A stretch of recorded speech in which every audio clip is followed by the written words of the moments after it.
My name is Calliope, daughter of the sky god Zeus, and muse of much renown.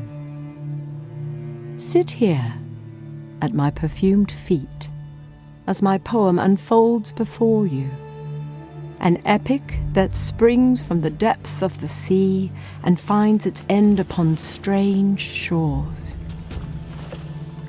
For this is your story, the story of Argonus, son of Argus the shipbuilder and friend to Jason the hero. Our tale begins like many a sailor's story before it, with tragedy and a lilting song that carries from one dark wave to the next.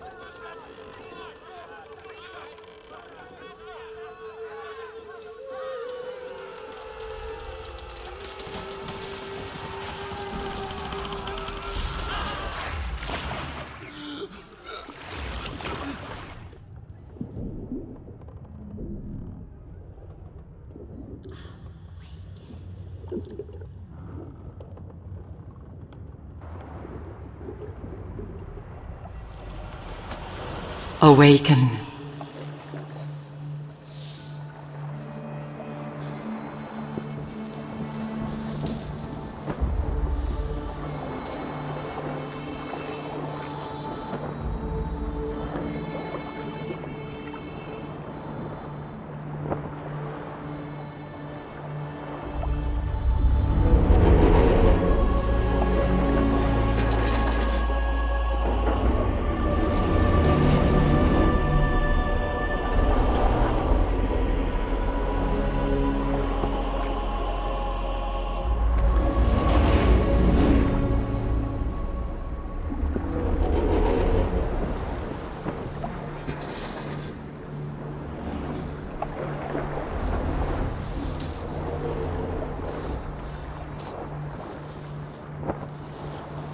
Book 1.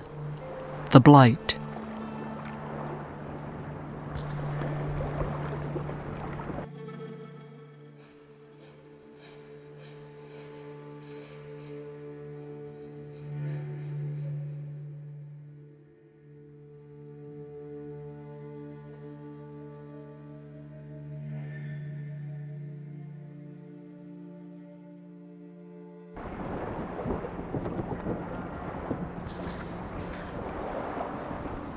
A frozen scream is etched upon the face of bewitched Typhus, helmsman of the Argo. Never again shall he foretell the rising of black waves. This owl seems unaware of its preternatural perch, and unconcerned with the plight of a shipwrecked sailor.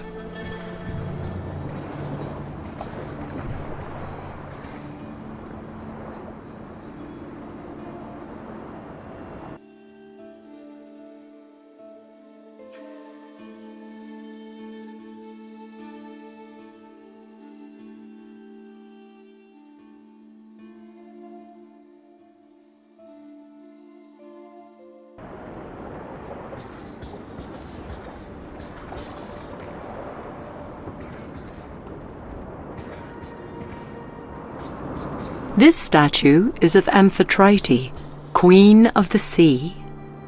Sadly, the goddess did little to hinder the decimation that litters these rocky shallows.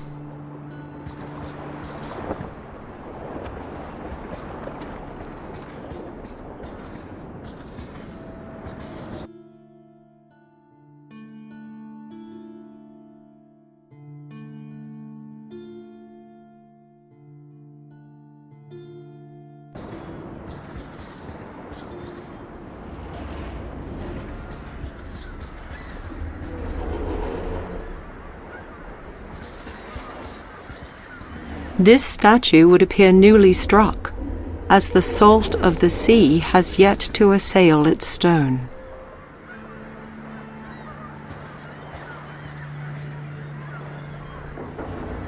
This hound was not spared the fate that befell the other inhabitants of this isle. 'Tis naught but a fisherman's net, set so the west winds can reach its sodden threads.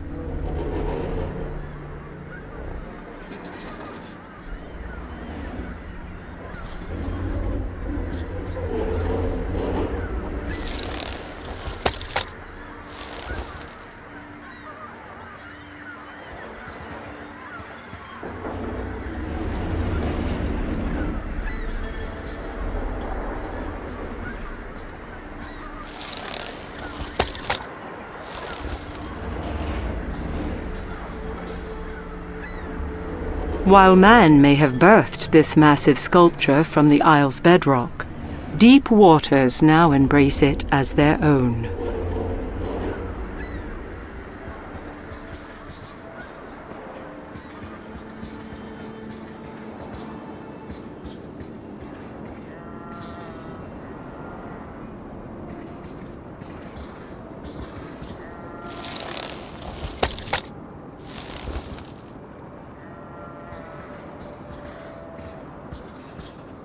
This wild sheep appears interested in nothing more than the grasses that grow upon this beach. May these words recount the strange toils of Argonus, chronicler and maker of maps, washed up on strange shores and awakened by the voice of a goddess. What brought me thus, kneeling upon white sands? 'Twas a fell song, carried from one wave to the next, until it met the faithful Argo and pulled her deep, shattering both.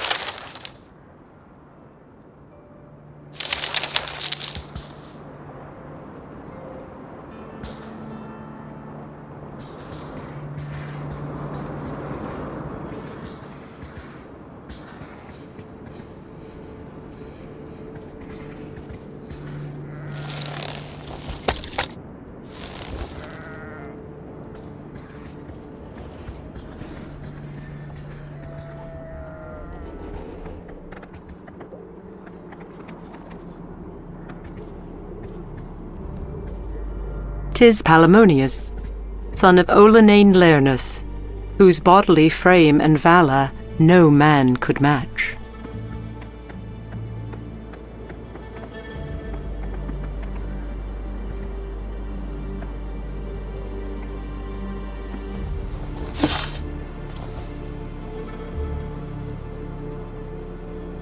This young woman, most likely a temple worshipper, seems to have been frozen in time. This young woman, this child, was not struck down by mortal ills, but surely by something that is beyond this world.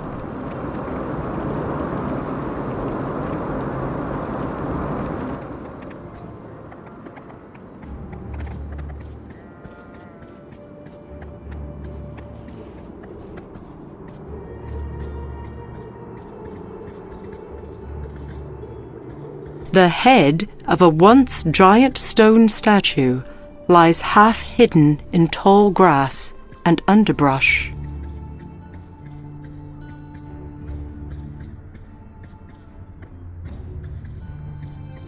An unseen hand forces Argonus from his feet and into a dense thicket skirting the stone path.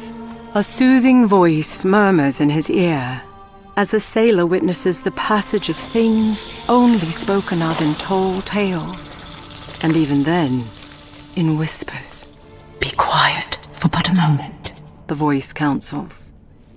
Once the otherworldly creatures fade from sight, Argonus pulls himself from the dust and gazes skyward. Before him, held aloft, is a handsome woman, replete with glory and power. "How many times must fair Athena save one man?" the immortal asks, her head tilted with uncommon grace, her eyes soft. Before words can form on Argonus's lips, she continues, "'Tis not a query to be answered so readily, sailor of the Argo. Shadows gather," she says. "There is a blight upon this isle. Have you not seen its handiwork? The flesh of your companions no longer flesh. Their bones, that of the earth." The woman's eyes drop. "I fear my own hand may have set these dire events into motion. For this, I will make amends. But know well, many of your brethren yet live, for I have seen them with my own eyes. Find them, Argonus of Crete, and as I did for your father before you, I shall provide a boat and passage from this isle. You have the word of fair Athena." Not a heartbeat later, the goddess is gone, and breath gladly returns to the sailor's lungs. 'Tis Phalurus of the Ashen Spear. His father, great Alcon, shall never again welcome home his prodigal son. The statue is certainly that of the hero Oileus, peerless in courage and strong in spirit.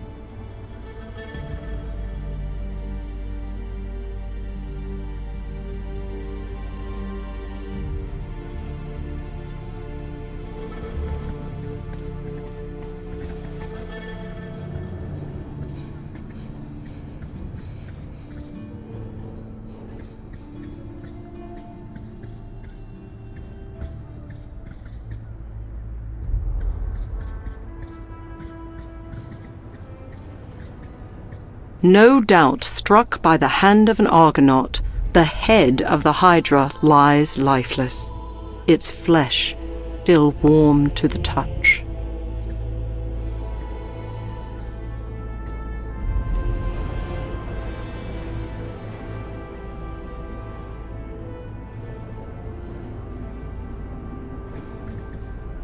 Hail, strong Ereботes, the son of Iris, skilled in the seer's art of seeing between the mortal coil and the dark veil beyond.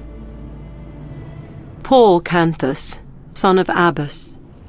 Never was there a sailor more eager to quest or raise weapons against a common foe.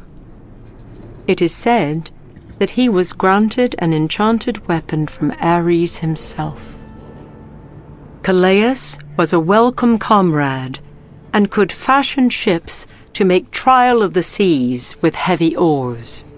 Taenarus has lost a great son in Euphemus. He was the most swift-footed of men, and was wont to skim the swell of endless seas. 'Tis the visage of strong Asterius, son of Hipparasius, who stood 200 of men against the Gagenes on the land of the Doliones.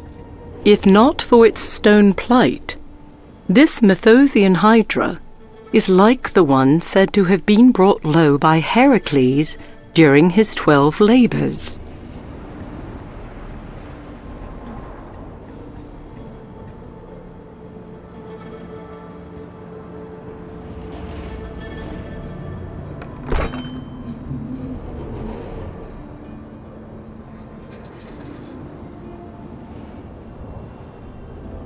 While the tip of this spear may no longer be fit for battle, it may still serve another purpose, albeit one more pedestrian.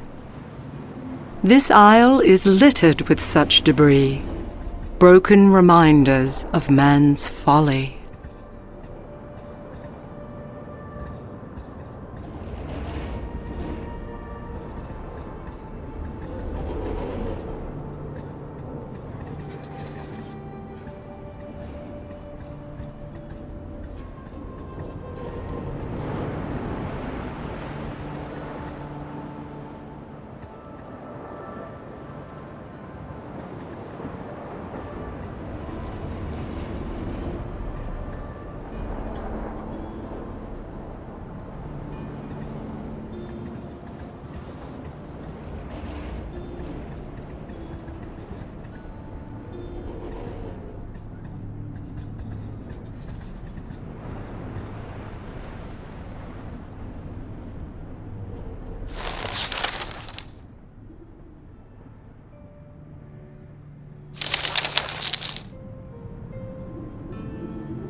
While the tip of this spear may no longer be fit for battle, it may still serve another purpose, albeit one more pedestrian.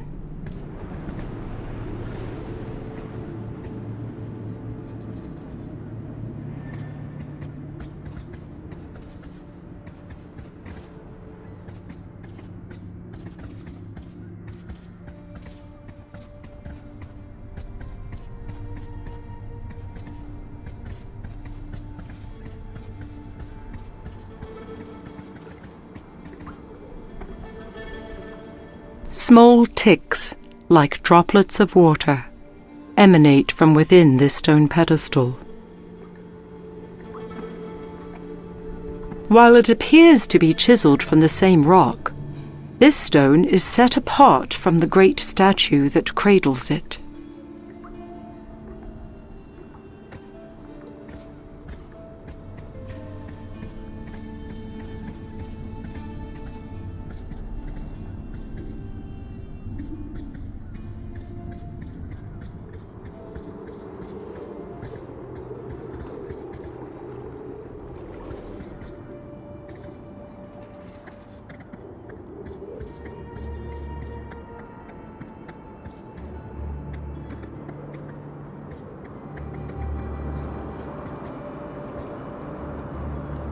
This grotesque statue is that of Honorable Castor, skilled to guide swift-footed steeds. Finding a trinket such as this upon these shores, let alone within the boughs of this tree, must surely be a portent.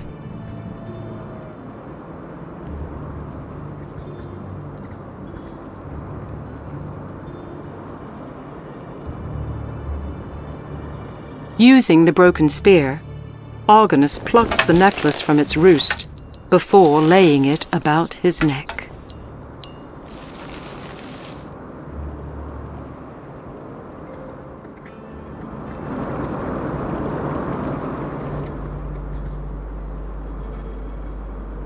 This necklace is not unlike one that was worn by Peleus, the son of the great sea god himself.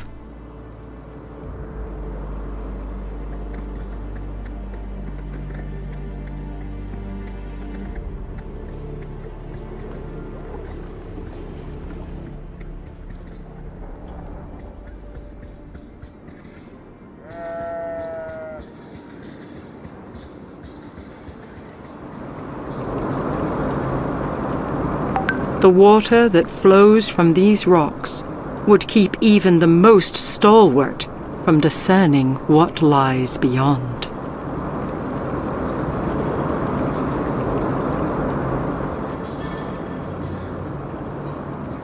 Light glints off this strange carved stone, half buried in the sand.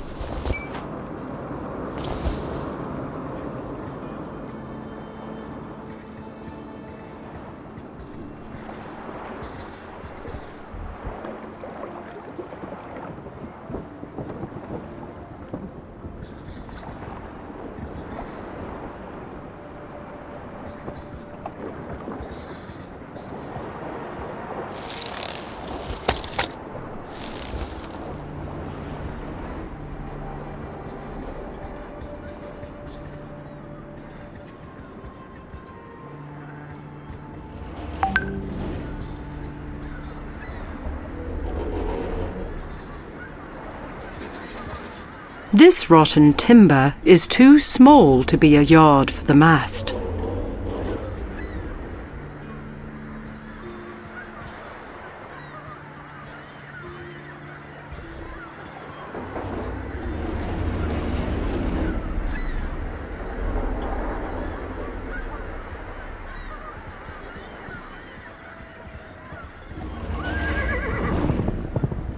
Whether spooked or merely provoked, the stallion launches itself from the cliffside before mighty wings carry it far above the awestruck sailor below.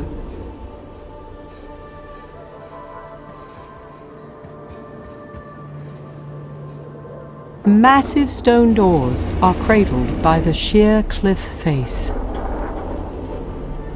A semblance of Pasiphae, the immortal daughter of the sun god Helios, guards the entrance into this mountain. This statue is of Minos, the king of Crete and son of Zeus and Europa.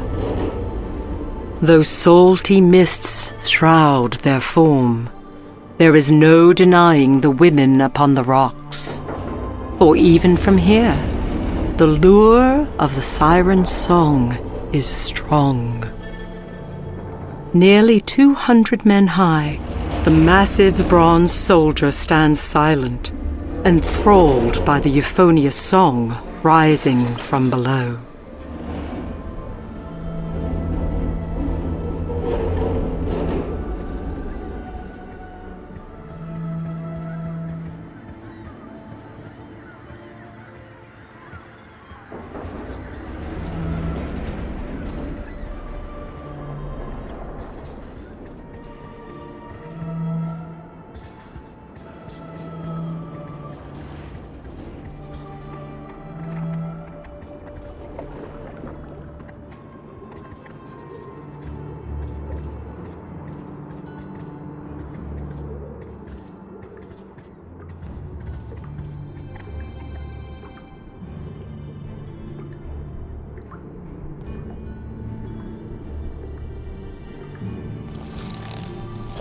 The stone drops neatly into the groove, and the great eye slowly moves, revealing a hidden passageway.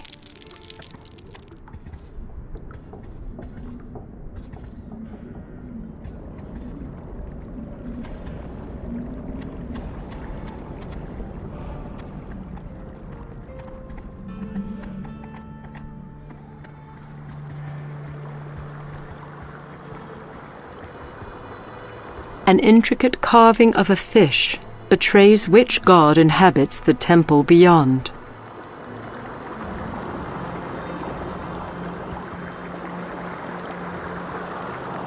This woman was no doubt on her way to pay tribute within the temple. Her last moments of horror remain etched upon her face. Ancient tome in hand, this priest was caught unawares, and is now made of the same stone as the carved god behind him. While this woman was surely an attendant of the temple, she shall never again set evening lamps alight. Even the pious have not been spared the bewitchment that has befallen this isle.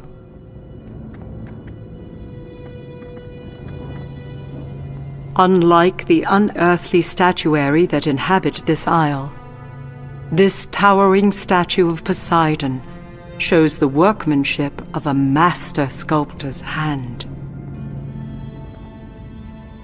Removing the necklace, Argonus holds it before the statue, praying silently that Poseidon recognizes it and grants audience to a weary wayfarer. The great sea god does not disappoint. Within seconds, marble shudders, foundations shake, and the heart of Argonus is quickened. The Lord of all waters speaks. Who would call upon Poseidon, only to be found wanting of tribute or song? Poseidon stretches forth his arm. Where are my consorts and vassals? Look about you. You may seek them, but they will not be found. They have deserted me, forsaken me in this darkest of hours. And who has set loose the scourge that you have borne witness?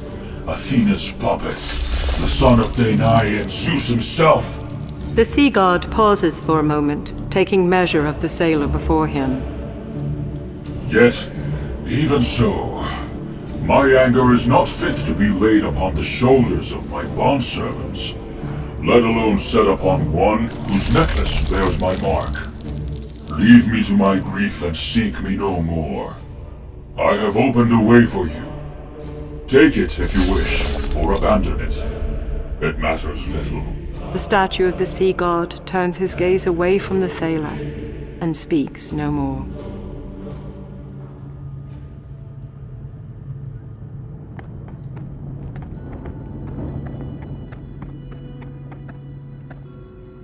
This stone is bereft of markings, offering no explanation for the small depression set into its surface.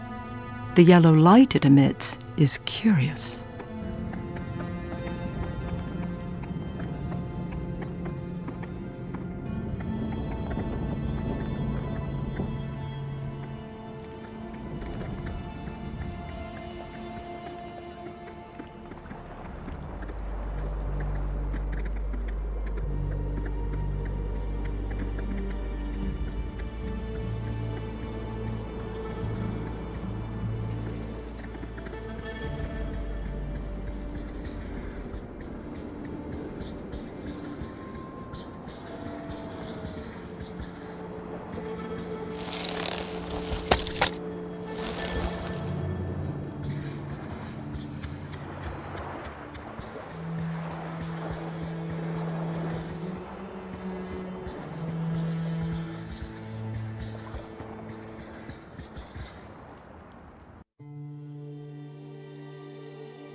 Having survived the wreck of the Argo, Agamedus, a brave comrade, fell to bewitchment and is now naught but a perch for birds.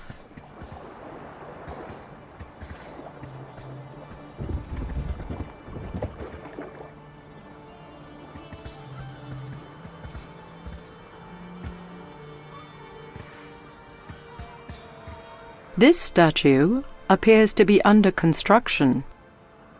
Considering the dire circumstances, it may remain so indefinitely.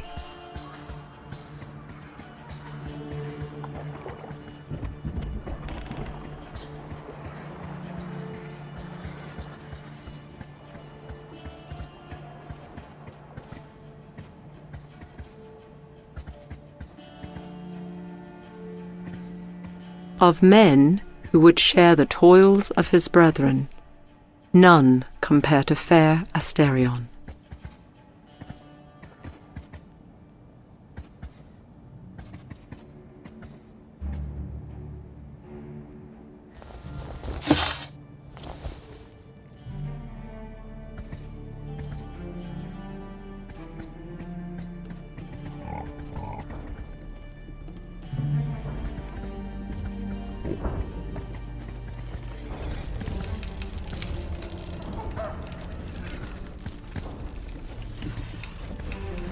Heavy ropes bind the rungs of this simple wooden ladder.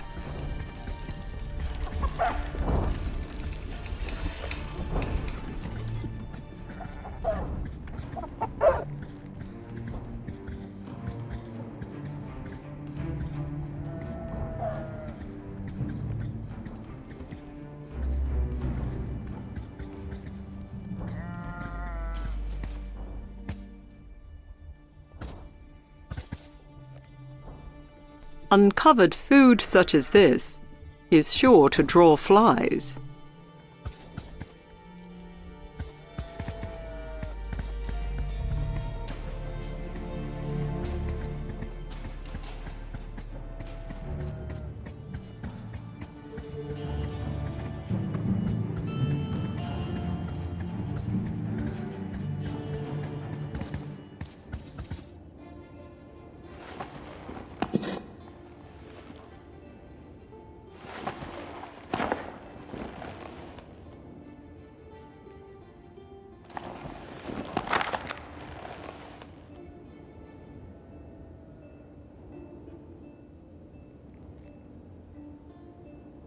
Tis a pouch made of sheepskin, complete. Small bits of crushed flowers flake the rounded edge of this pestle.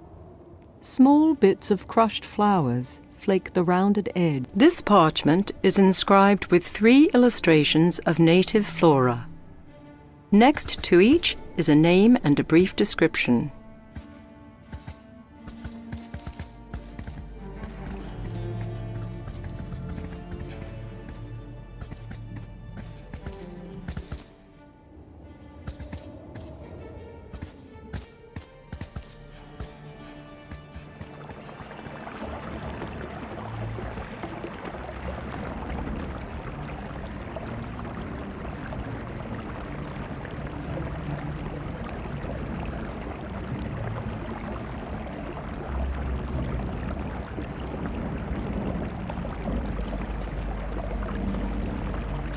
With a grunt of satisfaction, Argonus finds the correct spot for the piece of sandstone.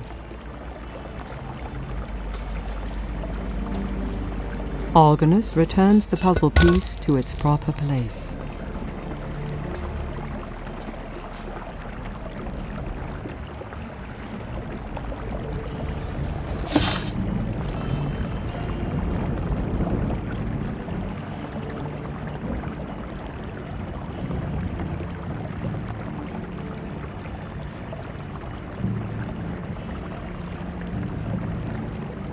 Tall stones, a wellspring, and a shield-bearing skeleton garnish this oddly shaped piece of stone.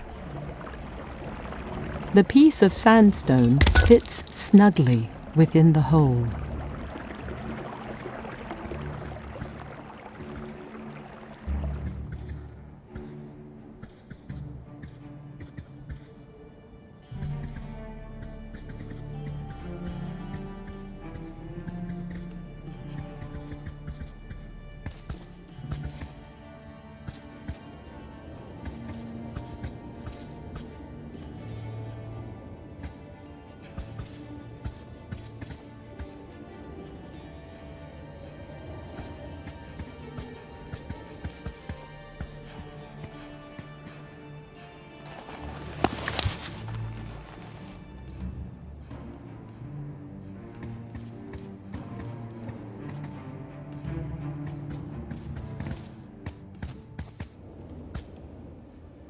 animal skins have been laid across this small wooden bed.